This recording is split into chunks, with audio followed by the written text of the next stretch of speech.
Assalamualaikum. Welcome back again with a new past paper. This is May-June 2024 6-2. Alternative to practical है और IGCSE का है. So let's start with the paper.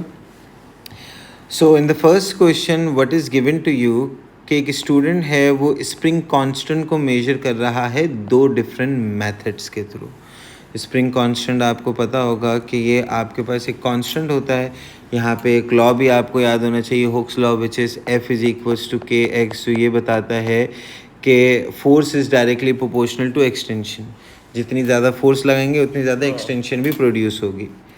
अब method one उन्होंने क्या किया हुआ है कि the student attach the spring to a clamp as shown in figure 1.1. ये इन्होंने स्प्रिंग को अटैच कर दिया है और इस स्प्रिंग के साथ 500 ग्राम का मास भी अटैच कर दिया है. अब बोला भाई ये है suspend a mass of 500 gram, pulls the mass down with a small distance and releases it. ये मास कनेक्ट करके इसको नीचे पुल किया तो ऑब्वियस सी बात है स्प्रिंग ऊपर नीचे इस तरीके से मूव हो रहा होगा. The mass oscillate ups and down. The student measures the time take in T for 20 oscillation. 20 oscillations का टाइम भी उसने मेजर कर लिया और वो ये टाइम ये आ रहा है. अच्छा, आपको क्या बताना है पार्ट वन के अंदर, रिकॉर्ड टी इन 1.1. स्मॉल टी मतलब यहाँ पे रिकॉर्ड करना है तो वैल्यू आपके पास कितनी आई है 17.76. ठीक है ना, तो हमने यहाँ पे लिख दिया 17.76 और सेकंड्स में. उसके बाद इन्होंने बताया हुआ है this T, capital T, is the time period of one oscillation. और देखो टाइम पीरियड हम लोग बोलते भी क्या है, time required to complete one oscillation. तो this capital T is the time period. ये टाइम कितनी ऑसिलेशंस का था, दिस वाज ऑफ 20 ऑसिलेशंस. तो ये 20 ऑसिलेशंस का टाइम आपको दिया हुआ है और हमें एक ऑसिलेशन का टाइम मालूम करना है. So what we are going to do, we are going to divide 17.76 over 20. इससे आपको क्या पता चल जाएगा बेटा, एक ऑसिलेशन का टाइम पता चल जाएगा विच इज़ 0.888. तो ये 0.888 आपके पास क्या आ गया, टाइम पीरियड आ गया. उसके बाद बोला हुआ है suggest how the procedure can be improve to increase the accuracy of the result. ठीक है. अब देखो जब भी ऐसे सवाल आए ना जिनमें ऑसिलेशन हो रही है और उसकी एक्यूरेसी अगर आपने करनी है तो रिपीटेशन ज़्यादा करें. तो हम लोग यहाँ पे क्या लिख देंगे कि आपने जो ऑसिलेशंस ली हैं आप नंबर ऑफ ऑसिलेशन को इंक्रीज कर दो. So increase number of oscillations, क्योंकि जितनी ज़्यादा ऑसिलेशंस होंगी. और अच्छा, इससे कौन सा एरर रिमूव होता है, रैंडम एरर. रैंडम एरर मतलब आपके पास एटमॉस्फेयर की वजह से भी आ सकता है, हमारी वजह से भी आ सकता है. तो all these errors can be removed. किस तरीके से, एवरेज जितने ज़्यादा क्वांटिटीज़ का लेंगे एरर उतना कम से कम हो जाएगा बेटे. अब use calculate a value of K1. Time period हमने ऊपर निकाला हुआ है, उस टाइम पीरियड की वैल्यू को यूज़ करके हमने क्या करना है, K1 को फाइंड आउट करना है. So what was the time period, it was 0.888 square. तो 19.7 को 0.888 स्क्वायर से हम लोग जब डिवाइड करते हैं तो आपके पास क्या आंसर आ रहा है, let's find out. This is 0.888 और 0.788 आया और 19.7 को हमने डिवाइड कर दिया 0.7888. तो 24.98 आ रहा है आपके पास आंसर. 25 कर सकते हैं लेकिन क्योंकि हमारे पास ऊपर की भी वैल्यूज़ 2 डेसिमल प्लेसेस तक दी हुई हैं तो हम इसको भी 2 डेसिमल प्लेस तक ही लिख रहे हैं बेटे. ठीक हो गया.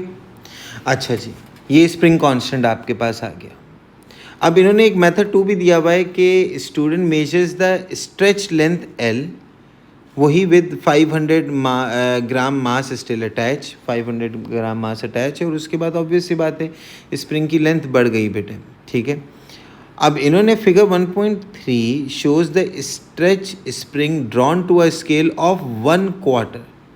मतलब ये जितनी लेंथ है ये 1/4 हुई हुई है। तो हम लोग सबसे पहले तो क्या मेजर कर लेते हैं कि ये लेंथ है कितनी बेटे। आपके पास हमने इसको मेजर कर लिया, this is how much, this is approximately 5.6 centimetre. ठीक है। सो उन्होंने सबसे पहले यही बोला हुआ था the length L of the spring in distance between the dots कितनी आई बेटे, 5.6 सेंटीमीटर। यूनिट लिखा हुआ है तो लिखने की ज़रूरत नहीं है। Calculate the actual. अच्छा अब जरा देखो, ये आपके पास 1/4 थी, ठीक है ना, दैट 1/4 ना ऑफ फुल साइज, तो फुल साइज का 1/4 बनाया हुआ है। अब मुझे एक्चुअल मालूम करना है तो मैं 5.6 को ही किससे मल्टीप्लाई कर दूंगा, 4 से मल्टीप्लाई कर दूंगा in order to get the actual value of 22.4 centimetre. अब आपके पास बेटे ये इन्होंने ग्राफ बना के मतलब टेबल बना के दिया हुआ है। So what we are going to do, 500 gram पे आपके पास लेंथ कितनी आई, 22.4 यहाँ पे हम लोगों ने लिख दी बेटे, रिकॉर्ड भी कर दिया। और अब यहाँ पे आपको क्या करना था, आपको ग्राफ बनाना है किसका, एल अगेंस्ट द मास। तो यहाँ पे मैंने पॉइंट प्लॉट कर दिए हैं बेटे। सूटेबल स्केल आप कोई सा भी सिलेक्ट कर सकते हैं। मास 100, 200, 300, 400, 500 ये लेबल कर दिया। एक्स एक्सिस के ऊपर, वाई एक्सिस के ऊपर जितनी भी लेंथ आई थी उनको मेजर कर दिया, डॉट्स लगा दिए। और अब उसके बाद आपको क्या करना है, draw the best fit line. So what we are going to do, we are going to draw the best fit line. तो there you go,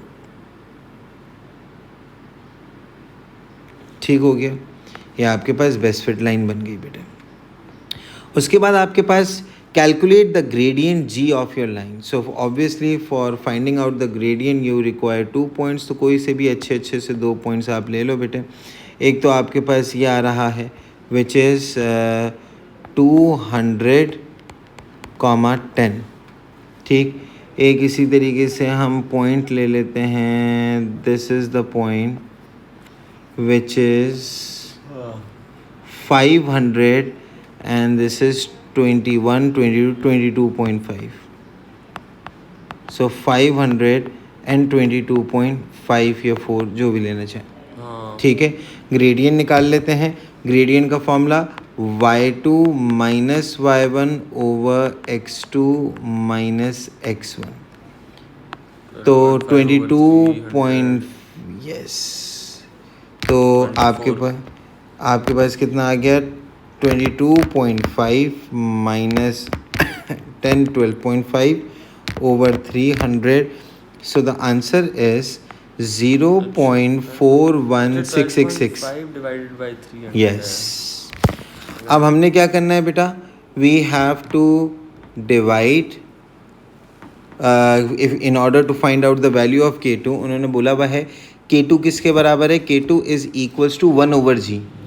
so K2 is equals to 1 over G. G की value क्या है, ये 0.041666 था if I am not wrong. Yes, 0 point, यहाँ पे एक zero missing है, सो दिस वुड बी 0.0। तो यहाँ पर भी हम जी की वैल्यू लिख देते हैं and the value of G was 0.041666. So 1 divided by 0.041666, तो ये तकरीबन आपके पास आंसर आ रहा है बेटे 24. This is the value of K2. तो मेथड 1 से भी हम लोगों ने K निकाला, मेथड 2 से भी हम लोगों ने क्या निकाला बेटा, K निकाल लिया, ठीक है। अब ये लाजमी आपसे पूछा जाता है कि एक ऐसा एक्सपेरिमेंट दे देते हैं जिससे सेम वैल्यू 2 अलग अलग मेथड से निकाली जाती हैं, और पूछा जाता है कि भाई ये बताओ कि क्या इन दोनों वैल्यूज़ को मैं इक्वल कंसीडर कर सकता हूँ। और इसके लिए कंडीशन दी हुई होती है कि 2 quantities can be consider to be equal within the limit of experimental accuracy if their values are within 10% of each other. अगर इनके दरमियान का डिफरेंस जो है वो 10% से कम है, so then these can be considered as equal. तो अब आपको बताना है कि आइदर भी दे आर इक्वल और नॉट। तो हमने किया क्या, हमारे पास K2 की वैल्यू आ गई 24, तो मैंने यहाँ पे लिख दिया K2 is 24 and K1 was actually how much, 24.98। So K1 आपके पास 24.98, नॉट 21, 24.9। तो ये है similar तो तकरीबन वैसे प्रूफ भी कैलकुलेशन भी उन्होंने बोला ना, support your statement with 10% calculation. close तो हमने क्या कर लिया, 24.98 को माइनस कर दिया, इनका डिफरेंस निकाला, अब डिवाइड बाय बेशक 24 कर दो, या फिर 24.98 को -24 से करने के बाद 24.98 से ही डिवाइड कर दो। दोनों से करके देख लेते हैं, पहले किसी से भी, एक से भी कर लो, आंसर मतलब ना सेम ही आएगा बेटा। अगर एक से आंसर आपके पास नहीं आ रहा तो दूसरे से भी आपके पास नहीं आएगा। सो दिस इज़ 4.08, 10% के अंदर अंदर है, बिल्कुल है। तो हमने अपनी कैलकुलेशन के थ्रू प्रूफ करके बताया कि both of these values are within the 10% range, so yes they can be consider as equal. तो हम लोग लिखेंगे they are within 10% of each other, therefore both values can be considered equal। तो हमने बता दिया जो चीज़ आपके पास कि यस इनके दरमियान का डिफरेंस 10% से कम है, so yes they are equal. समझे बेटे? क्वेश्चन नंबर 2, आपके पास एक एम मीटर लगा हुआ है। सबसे पहले तो ये देखो, ये सर्किट कौन से कॉम्बिनेशन में लगा हुआ है। This is a series combination. Series combination में क्या सेम रहता है? करंट सेम रहता है। ये आपके पास डायोड है और ये आपके पास फिक्स रेजिस्टर है, ठीक है। ये स्विच ऑब्वियस सी बात है, क्लोज होगा तो सर्किट काम करना शुरू कर देगा। यहाँ पे आपके पास वोल्ट मीटर की रीडिंग बताई हुई है और ये वोल्ट मीटर किसका है बेटा? डायोड का है। अच्छा, एम मीटर की रीडिंग बताई हुई है, ये एम मीटर किसका करंट मेजर कर रहा होगा? डायोड का भी और रेजिस्टर का भी, क्योंकि सीरीज़ में है ना, और सीरीज़ में करंट आपके पास क्या रहता है बेटा? सेम रहता है। तो वोल्ट मीटर से रीडिंग बतानी है 0.6, 0.7, 0.8, 0.82, 0.84। सो आपके पास वैल्यू कितनी आ गई? This is 0.84। इसी तरीके से करंट भी देख लेते हैं। तो करंट आपके पास कितना आ गया? 0.1, 0.2, 0.3 और 0.36 आ गया, ठीक है। सो दिस इज़ 0.36 बेटा, ठीक है। पार्ट बी में आपके पास बोला हुआ है calculate the value of R of the diode, resistance of diode मालूम करनी है, फॉर्मूला दिया हुआ है, ठीक है। तो resistance of the diode using the meter readings, ठीक है जी। हम लोगों को मीटर रीडिंग्स को यूज़ करते हुए हमें रेजिस्टेंस निकालनी है। तो हमारे पास वोल्टेज कितना दिया हुआ है बेटा?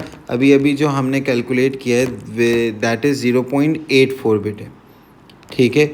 उसको डिवाइड कर देंगे, 0.84 वोल्टेज है, 0.36 आपके पास करंट है।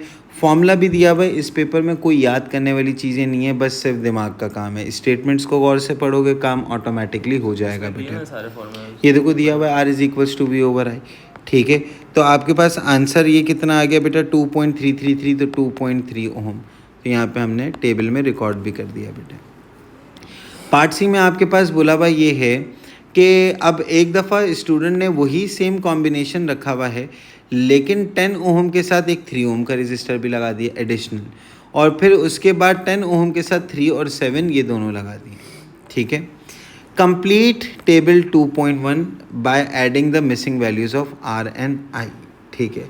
अब आर की वैल्यू बताओ और आई की वैल्यू। अब देखो फॉर्मूला गिवन है ना, इसी फॉर्मूला को यूज़ करके आपने यहाँ पे आर की वैल्यू भी निकालनी है और आपने किसकी वैल्यू भी निकालनी है? आई की वैल्यू भी निकालनी है।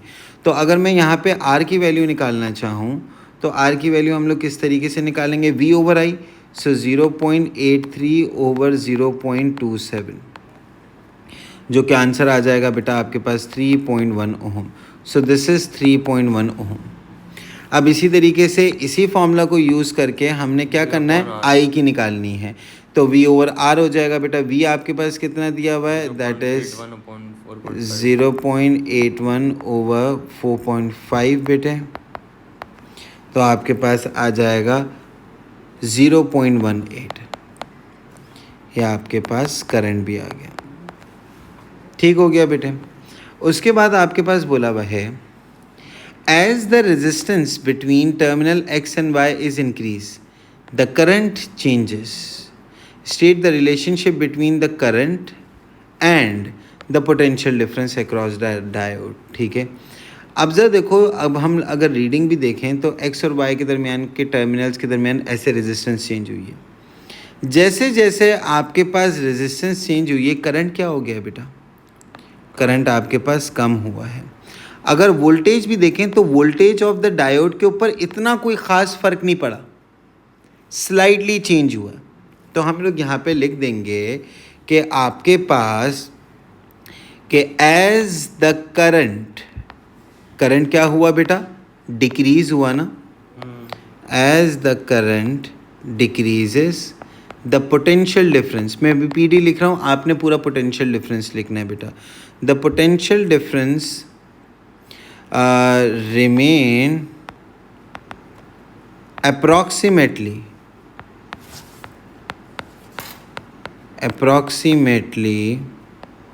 कांस्टेंट। अप्रॉक्सीमेटली कांस्टेंट क्यों बोला? क्योंकि चेंज आया है लेकिन बहुत कम आया, बहुत कम, तो उसको हम लोग इक्वली कंसीडर कर रहे हैं। अच्छा, रेजिस्टेंस ऑफ द डायोड को अगर हम लोग देखें तो रेजिस्टेंस ऑफ डायोड आप क्लियरली देख सकते हैं, टेबल से भी देख सकते हैं कि रेजिस्टेंस इंक्रीज हुई है। तो हम यहाँ पे लिख देंगे बिल्कुल, as the current decreases resistance increases.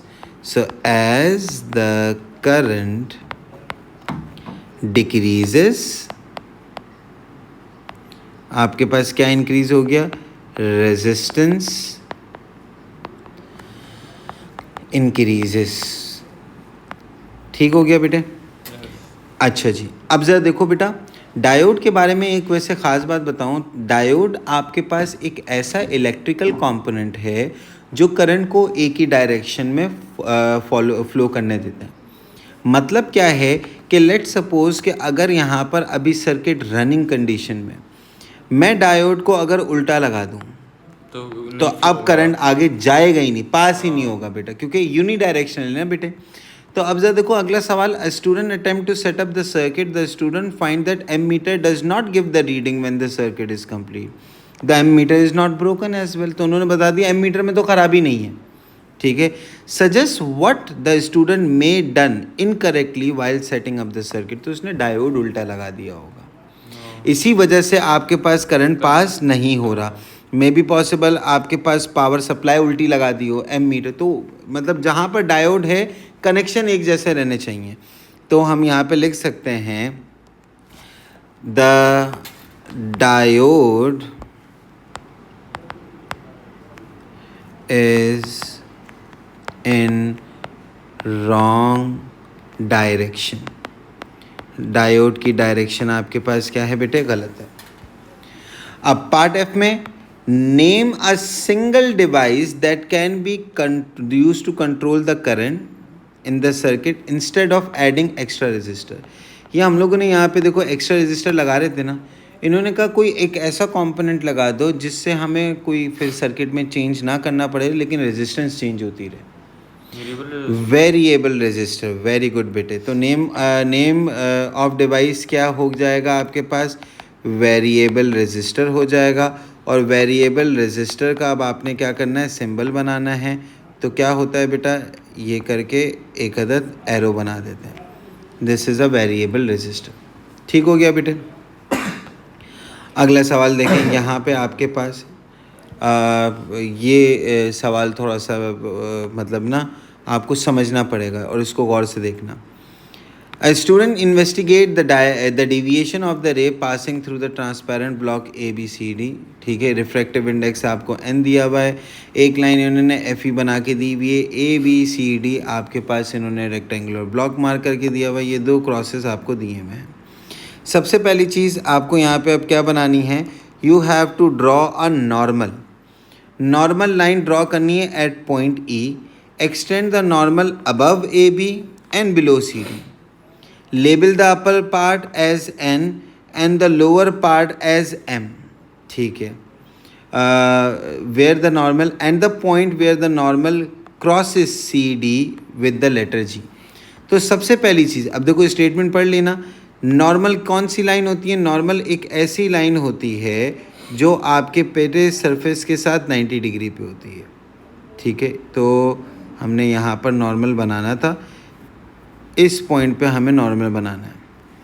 और इन्होंने सवाल में क्या बोला हुआ है कि नॉर्मल को अबव ए बी भी लेकर जाओ, बिलो सी डी भी लेकर जाओ।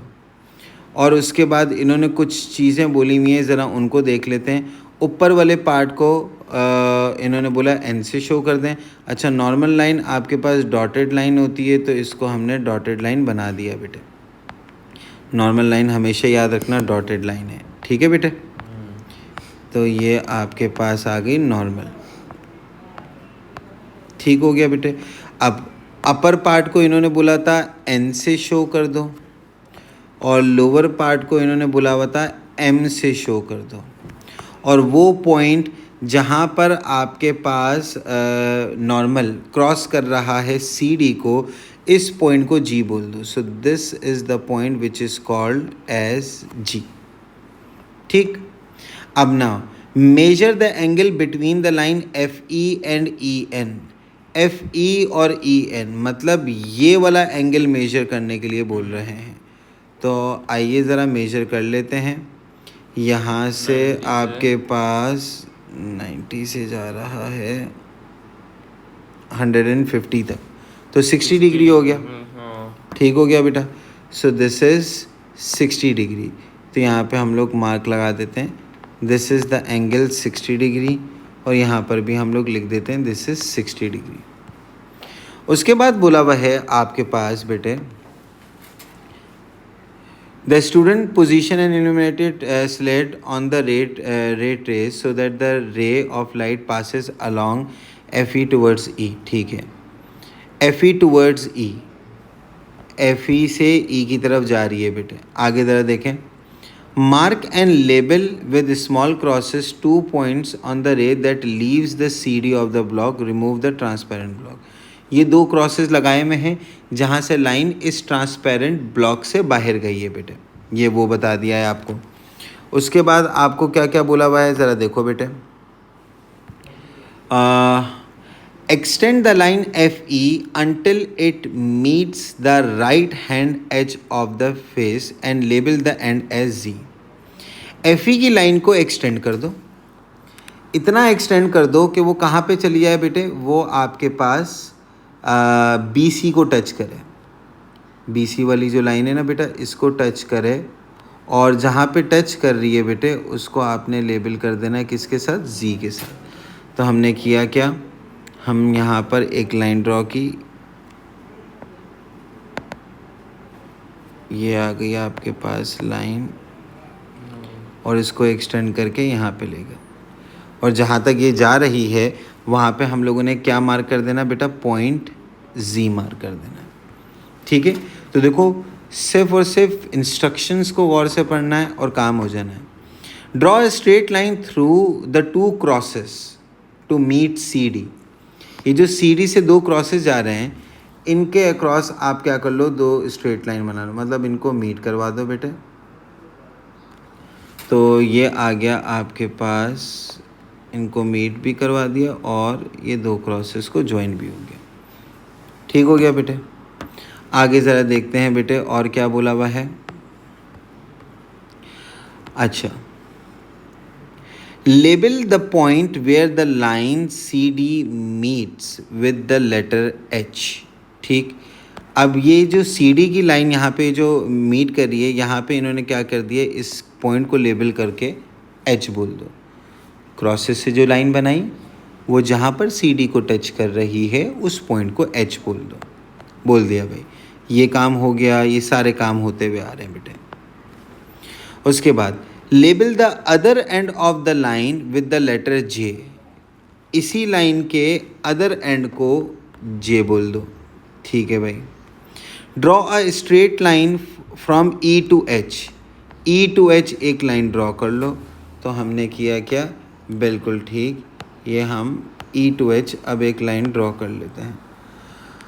So this is E and this is H. So what I am going to do, I am going to draw a straight line from E till H, there you go. ठीक हो गया बेटे। आगे देखें आपसे क्या पूछा हुआ है, measure the length of E H. अब क्या करना है बेटा, ई एच की लेंथ मेजर करनी है। तो where is E H, this is E H, हमने इसकी लेंथ मेजर करनी है। So what we are going to do, we are going to place it here and here. Scale से पता करना है जी, मेजर करना है ना। तो ये तकरीबन आपके पास कितना आ रहा है, दिस इज 7.5 बेटे। तो ये आ गया आपके पास 7.5 सेंटीमीटर। अब जरा देखो अगली चीज़, measure the perpendicular distance D between the line H J and F Z. H J आपको दिख रहा है, बिल्कुल दिख रहा है, ये रहा, this is your H J. F Z ये रहा। अब इनका परपेंडिकुलर डिस्टेंस मतलब ये वाला डिस्टेंस, ये देखो ये इनका परपेंडिकुलर डिस्टेंस आ रहा है, 4 होगा मुझे लगता है। ठीक है, देखते हैं 3 के करीब होगा, 3 के करीब वही 3 है, तकरीबन 3 ही है। तो बेटा ये आपके पास क्या आ गया, this is the perpendicular distance. ठीक है बेटे, किस किस लाइन के दरमियान था, एच जे और एफ जेड के दरमियान ना। देखो ये परपेंडिकुलर डिस्टेंस आ गया बेटे, और ये हमारा कितना आ रहा है बेटा, दिस इज़ 3 सेंटीमीटर, और यहाँ पे हम लोगों ने लिख दिया दिस इज़ 3 सेंटीमीटर।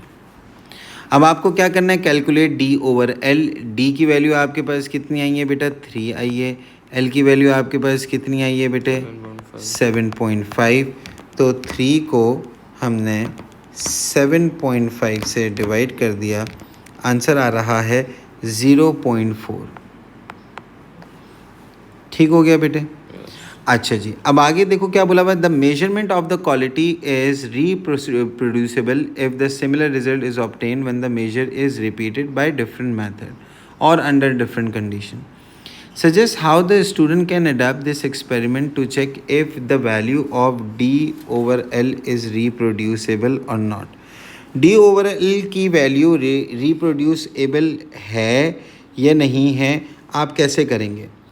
तो काम ये करते हैं कि अभी हम मेरे पास ये रेक्टेंगुलर ब्लॉक था ना ABCD, सेम एक्सपेरिमेंट को रिपीट करो, सेम एंगल के साथ रिपीट करो, लेकिन बजाय कि अब रे को आप यहाँ से प्रोजेक्ट करवाओ, आप रे को यहाँ से प्रोजेक्ट करवाना शुरू कर दो।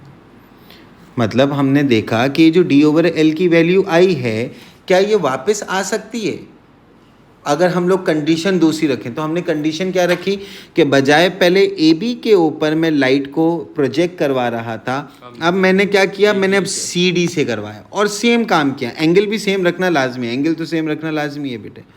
तो हमने क्या किया, हमने अब इसका जवाब दे देंगे और किस तरीके से हो जाएगा आपके पास, रिपीट द सेम प्रोसेस या the same method but on the other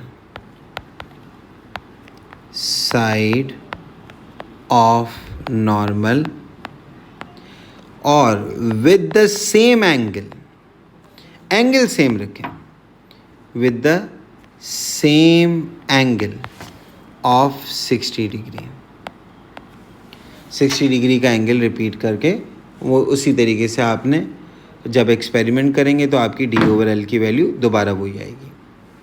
suggest one source of inaccuracy in this experiment if it is carried out very carefully. बार बार आप करके देख रहे हो, बहुत एहतियात से कर रहे हो, फिर भी आपके पास क्या है कि एक सोर्स ऑफ इनएक्यूरेसी मौजूद है। ठीक है, अब वो आपके पास क्या है, देखो आपके पास मल्टीपल सोर्सेज हो सकती हैं, लेकिन हम लोग यहाँ पे देख सकते हैं कि एक सोर्स क्या है कि लाजमी नहीं है कि लाइट की जो थिकनेस हम यहाँ पे प्रोजेक्ट कर रहे हैं वो हमेशा सेम हो। ठीक है ना, अलग अलग लाइट से हम लोग होते हैं ना, अलग अलग लाइट्स की अलग अलग थिकनेस होती है। तो थिकनेस ऑफ द लाइट रे, अब ये आपके पास करना मतलब उसको मेंटेन रखना आपके लिए मुश्किल है। कुछ लाइट थिक होती हैं, कुछ लाइट थिन होती हैं बेटे। तो यहाँ पर आपके पास वन सोर्स ऑफ इनएक्यूरेसी क्या हुआ, सब चीज़ें सही, उन्होंने कहा केयरफुली भी कर रहे हो। अब क्या गलती हो सकती है, तो अब लाइट में ही मसला हो सकता है, और लाइट में क्या मसला होगा, थिकनेस का। तो thickness of the light ray. That is an inaccuracy बेटे. अब जरा देखो इन्होंने बोला हुआ है measure the length L of GH. हमारे पास यहाँ पर G मौजूद है, बिल्कुल हमारे पास H भी मौजूद है, हमें इसकी लेंथ को मेजर करना है. सो this is G and this is H और ये आपके पास तकरीबन ये देखें G से H तक. G से H तक तो 4 पॉइंट अगर इसको हम लोग देखें, नहीं उससे पहले 4.4 आ रहा है. आपने थोड़ा यहाँ भी किया है ना, यहाँ पे वो भी थोड़ा सा 4.5 या 4.4 तक आ रहा है आपके पास. ठीक है, सो दिस इज़ 4.4. अब क्या करना है, स्मॉल एल को डिवाइड करना है कैपिटल एल से और मल्टीप्लाई करना है 0.866 से in order to get the refractive index. हमारे पास स्मॉल एल कितना आया था, दैट वाज 7.5. कैपिटल एल कितना आया था वो, अच्छा वो उन्होंने क्या कहते हैं एब्रीविएशन दी हुई थी, उसका कोई मसला नहीं है. 0.866 को 7.5 से मल्टीप्लाई कर दो और डिवाइड कर दो बेटे 4.4 से. सो द आंसर इज़ 1.476. तो 1.48 भी लिख सकते हो. ठीक हो गया बेटे.